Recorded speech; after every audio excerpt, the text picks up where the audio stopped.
उतारना है तो क्या करना होगा?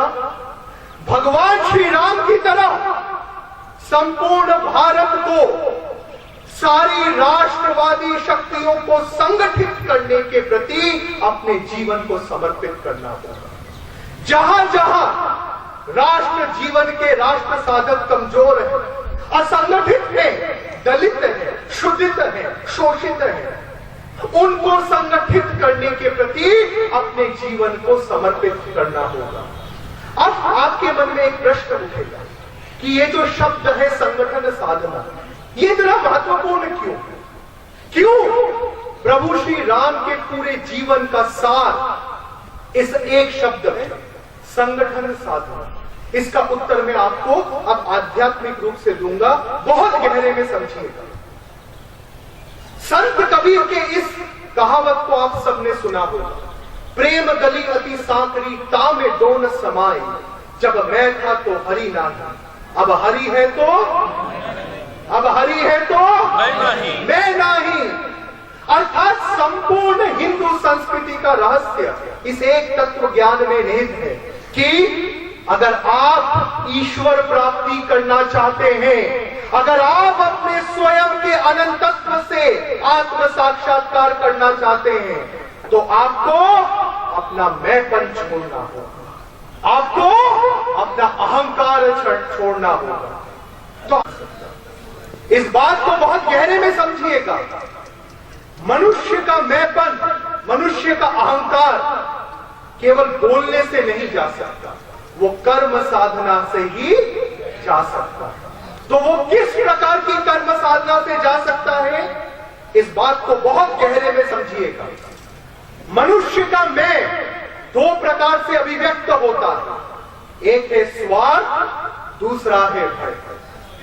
मनुष्य का मैं किस किस प्रकार से अभिव्यक्त होता है? पहला स्वार्थ, दूसरा अब ये राम जी के जीवन से हम समझें। प्रभु श्री राम जी के सबसे बड़े भक्त कौन थे? हनुमान जी थे, सब मानते हैं।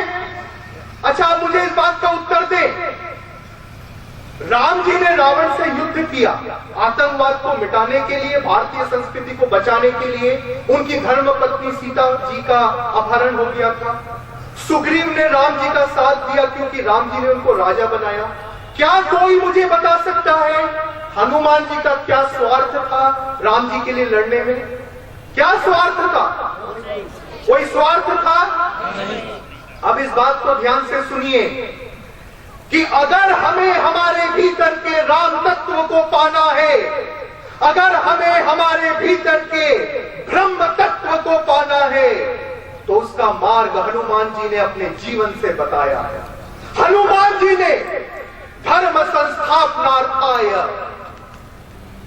प्रभु श्री राम जी की साधना की, राष्ट्र की साधना की।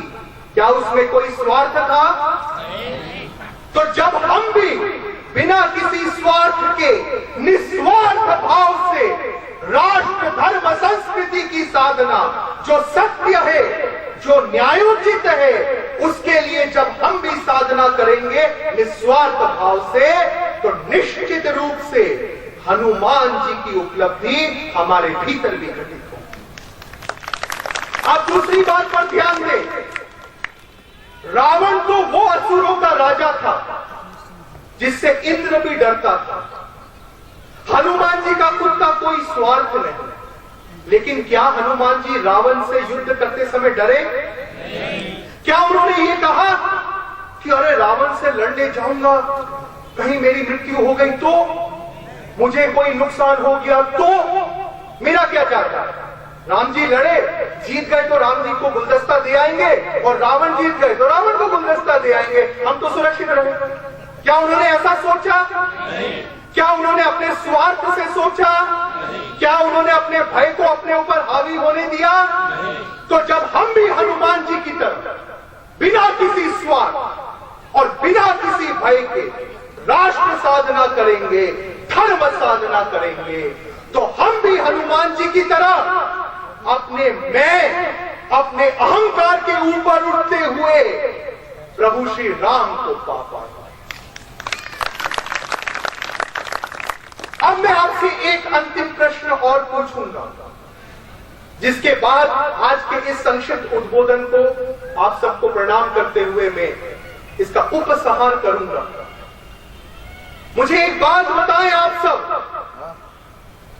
प्रभु श्री कृष्ण ने अर्जुन जी को गीता का ज्ञान कहां दिया था? कहां दिया था? युद्ध क्षेत्र में। युद्ध क्षेत्र में, कुरुक्षेत्र में दिया था। मैं आप सबसे एक छोटी सी बात समझना चाहता हूं, आज तक मुझे समझ में नहीं आई। आजकल भी बहुत सारी भागवत कथाएं होती हैं, मैंने देखा है बड़ी अच्छी व्यवस्थाएं होती हैं, इस प्रकार के टेंट लगते हैं, एसी रूम बनते हैं। मुझे एक प्रश्न है आपसे, अर्जुन जी तो प्रभु श्री कृष्ण को कुरुक्षेत्र के बहुत पहले से जानते थे कि नहीं? जानते थे। अर्जुन जी प्रभु श्री कृष्ण को महाभारत के बहुत पहले से जानते थे कि नहीं? जानते थे। तो एक बात बताइए कि जब महाराजा युधिष्ठिर इंद्रप्रस्थ के राजा बने थे, कुछ समय के लिए राजसूय यज्ञ करके सम्राट भी बन गए थे, उस समय प्रभु श्री कृष्ण ने अर्जुन को राजमहल के किसी अच्छे से कक्ष में बैठकर आराम से 7 दिनों में एक एक करके भागवत का ज्ञान क्यों नहीं दिया? क्यों नहीं दिया? मैं आपसे प्रश्न पूछता, दे सकते थे कृष्ण? हाँ या ना? कुरुक्षेत्र के पहले भी तो दे सकते थे, किसी ने रोका था क्या उनको? तो क्यों नहीं दिया? इसका उत्तर है कि भागवत वह तत्व ज्ञान है जो मनुष्य को यह बताता है कि धर्म युद्ध में अगर तुम्हारा स्वार्थ आड़े आए, तुम्हारा भय आड़े आए, तो उस पर विजय प्राप्त कर अगर तुम धर्म युद्ध लड़ सके तो तुम प्रभु श्री कृष्ण को प्राप्त कर पाओगे। अर्जुन कुरुक्षेत्र के पहले कभी अपने भय को नहीं जानता था, लेकिन कुरुक्षेत्र में क्या हुआ? अर्जुन जी डर गए। स्वनिर्मित आत्मघाती भय से युद्ध के पहले ही अर्जुन परास्त हो रहे थे, डर रहे थे। उन्होंने श्री कृष्ण को क्या कहा था कि हे प्रभु श्री कृष्ण, मुझे युद्ध करना ही नहीं है। कहा था कि नहीं कहा था? कहा था। उन्होंने कहा था मुझे धन संपत्ति नहीं चाहिए, मैं तो सन्यासी बन जाऊंगा, वैरागी बन जाऊंगा, ले लेने दो इनको संपत्ति। तो प्रभु श्री कृष्ण ने क्या कहा था कि ये युद्ध तुम्हारी संपत्ति, तुम्हारे स्वार्थ के लिए नहीं है, ये युद्ध है धर्म संस्थापना के लिए। और ये जो तुम वैराग्य की बात कर रहे हो, ये वैराग्य नहीं है, ये कायरता है। पूरी भागवत इसी का सार है कि प्रभु श्री कृष्ण ने अर्जुन को बताया कि जिसे तुम वैराग्य समझते हो, जिस डर के कारण तुम शत्रु पक्ष की तरफ से बोल रहे हो, इस डर पर विजय प्राप्त किए बिना तुम कभी भी कृष्ण तत्व को प्राप्त नहीं कर सकते। तो आज मैं इस उद्बोधन के अंत में आप सबका आह्वान करूंगा कि जो ज्ञान प्रभु श्री राम ने अपने जीवन में से अभिव्यक्त किया, जिस तत्व दर्शन को प्रभु श्री कृष्ण ने अर्जुन को भागवत के माध्यम से समझाया, वो आपके भीतर ही है। आप सब जागृत जीवंत राम हो।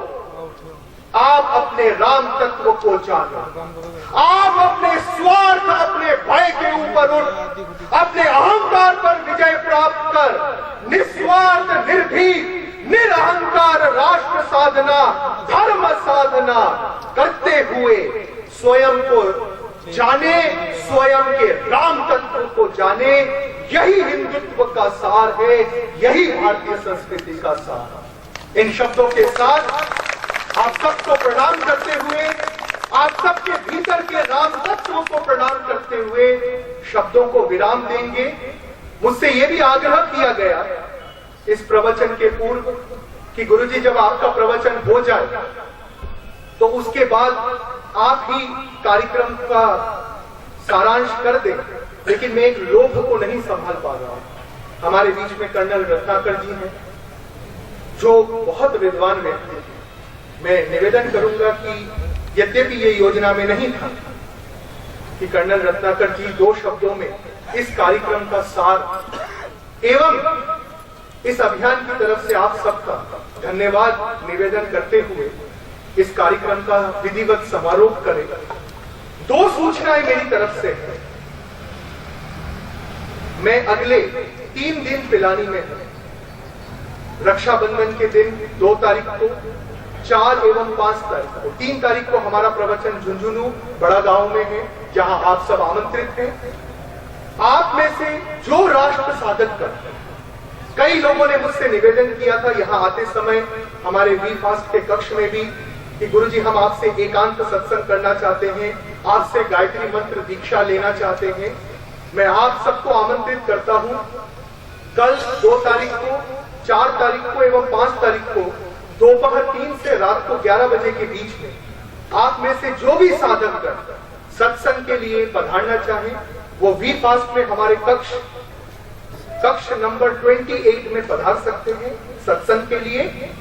इन शब्दों के साथ हम उद्बोधन को विराम देते हैं एवं आदरणीय कर्नल रत्नाकर जी को निवेदन करेंगे कि वो 2 शब्दों में इस प्रवचन का समारोह करें। आदरणीय गुरुजी महाराज, दहीदी जी और मित्रों, मुझे पहले भी 2-3 मौके मिले कि मैं गुरुजी के साथ थोड़ा इनसे ज्ञान ग्रहण करने का अवसर मिला। आज मैं सच कह रहा हूं, मैं पिछले आधा घंटा ये महसूस नहीं किया कि मैं 76 वर्ष का हुआ। मुझे लगा मेरे अंदर अभी भी मेरा दिल, मेरी आत्मा, मेरा दिमाग पूरा हर लिहाज से जवान है। सिर्फ करामात के शब्द का बहुत महत्व है, क्योंकि शब्द एक ध्वनि नहीं है, शब्द के पीछे एक भावना है, शब्द के पीछे संस्कृति है, शब्द के पीछे एक विचार है, शब्द के पीछे धारणा है, और ये धारणा हमें सबको जोड़ती है। जिस प्रकार से राम का उदाहरण देके, जिसमें हम सब पूरा हिंदुस्तान, पूरा भारत आस्था रखता था, उन्होंने जोड़ा हम सबको एक कार्य के लिए। वो कार्य सबका एक साझा काम है, वो सिर्फ मेरा आपका किसी व्यक्ति विशेष का कार्य नहीं। ए कॉमन पर्पस इन लाइफ,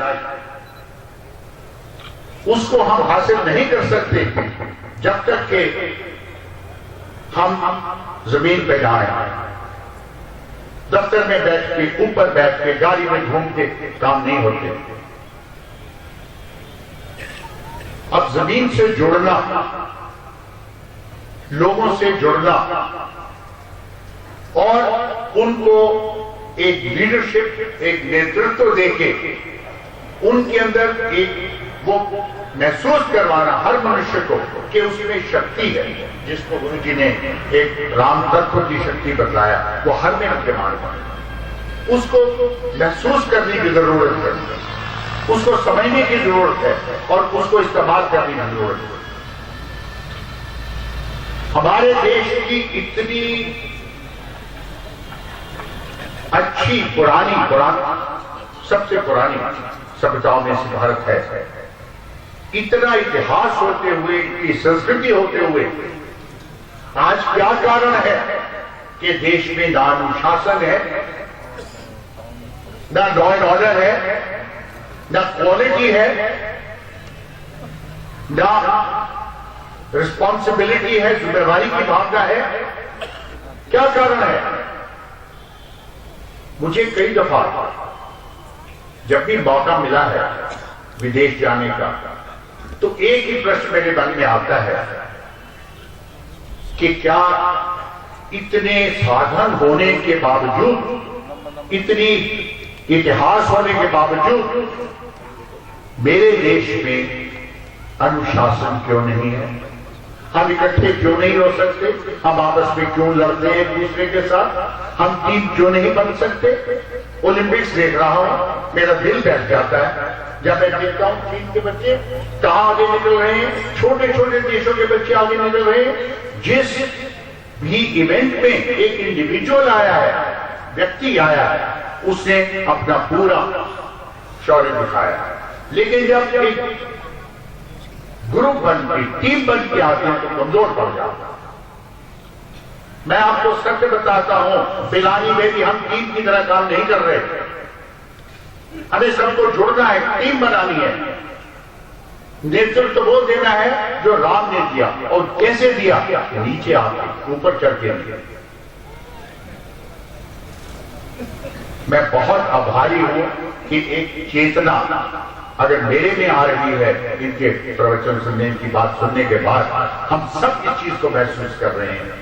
और इसको महसूस न केवल करें, बट मैं आपको आश्वासन देता हूं कि इस विषय में हम अपने जो बच्चे हैं स्कूलों के अंदर, जो बच्चे हैं जिनके लिए थोड़ा बहुत मेरी जिम्मेवारी है, उनके अंदर भी हम यही चेतना लाने के प्रयत्न करेंगे। क्योंकि वो लोग, जब तक हम सब नहीं मिलेंगे तो ना देश निर्माण हो सकता है, ना प्रगति हो सकती है। और हम आपस में सिर्फ बातें करेंगे, सुनेंगे, ताली बजाएंगे और उसके बाद में भूल जाएंगे। इसका असर देखना चाहिए जीवन के अंदर। मुझे उम्मीद है इतने श्रोतागण जो है यहाँ पे इतने ध्यान से सुना सब लोगों ने गुरु जी के बातें, ये इन चीजों को ग्रहण करें जो उन्होंने शब्द किया था, धारण करें। जब तक धारण ना हो ज्ञान, जब तक अपना अंग ना बन जाए, उसका कोई फायदा नहीं। एक कान से सुना, दूसरे से निकाल दिया, उधर से सुना, यहां से मुंह से बोल दिया या थोड़ा हाथ चलाया, नहीं, बल्कि वो ग्रहण हो जाए, एक हमारा अंग बन जाए जीवन का, एक हमारी जीवन की शैली बन जाए वो ज्ञान, तभी ज्ञान प्राप्त आता है। मैं बहुत बहुत गुरु जी को प्रणाम करता हूँ कि उन्होंने हमें साथ किया है, ऐसे ऐसे बातें बतलाई हैं जो इनसे बड़ी ताकत, एक स्ट्रेंथ का एहसास होता है कि हम कमजोर नहीं हैं, हमारे अंदर बल है, लेकिन बल का प्रयोग नहीं कर रहे उचित दिशा में। उसको अपने लिए करते हैं बल का प्रयोग, समाज के लिए, वातावरण के लिए नहीं करते हैं, और जो दुर्बल वर्ग है उसके लिए नहीं करते। बहुत बहुत धन्यवाद। आप सबकी तरफ से मैं धन्यवाद करता हूँ और आशा करता हूँ कि फिर हमें मौका देने कभी आगे देखने का। ये तो बताया है कि क्या करना है, अगली दफा आए तो आप देखने आएंगे कि इसका असर हुआ है नहीं हुआ। धन्यवाद।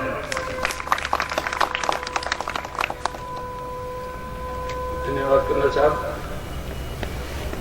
अभी आपने